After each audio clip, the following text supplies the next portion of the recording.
ఈరోజు ఒకసారి మన బైబిల్లో 1 యోహాను 2వ అధ్యాయం 15వ వచనం. 1 యోహాను 2వ అధ్యాయం 15వ వచనం చూసుకుంటే, ఈ లోకములో ఉన్న వాటినైనను ప్రేమింపబడి ఎవడైనను లోకమును ప్రేమించిన యెడల తండ్రి ప్రేమ వానిలో ఉండదు. 16వ వచనం చూసుకుంటే, లోకములో ఉన్నదంతయు అనగా శరీరాశ, నేత్రాశ, జీవపుడలో తండ్రి వలన పుట్టినవి కావని లోక సంబంధమైనవి. దేవునికి స్తోత్రం, హల్లెలూయా.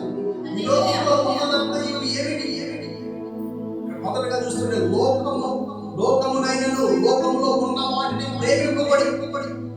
ఈ యొక్క క్రిస్మస్ దినాన ఆయన నీకు సెలవిస్తున్న మాట ఏమిటి అంటే, లోకంలో ఉన్న వాటిని ప్రేమింపబడి అని అంటూ ఉన్నది. లోక ఆశల్ని ప్రేమించవద్దు, లోకాన్ని ప్రేమించవద్దు, నీ యొక్క నిరీక్షణ లోకము పైన ఉంచవద్దు అని అంటూ ఉన్నది. అంటే ఎవడైనా లోకమును ప్రేమించలేదా వాడు నన్ను ప్రేమించలేదు.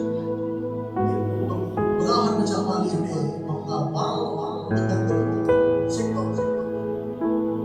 ఇక్కడ నువ్వు లోకాన్ని ప్రేమిస్తూ ఉండి నేను దేవుడిని ప్రేమిస్తున్నానంటే నువ్వు అబద్ధం ఆడుతున్నావు, లేదా నువ్వు వేషధారణ కలిగి ఉన్నావు. దాని తర్వాత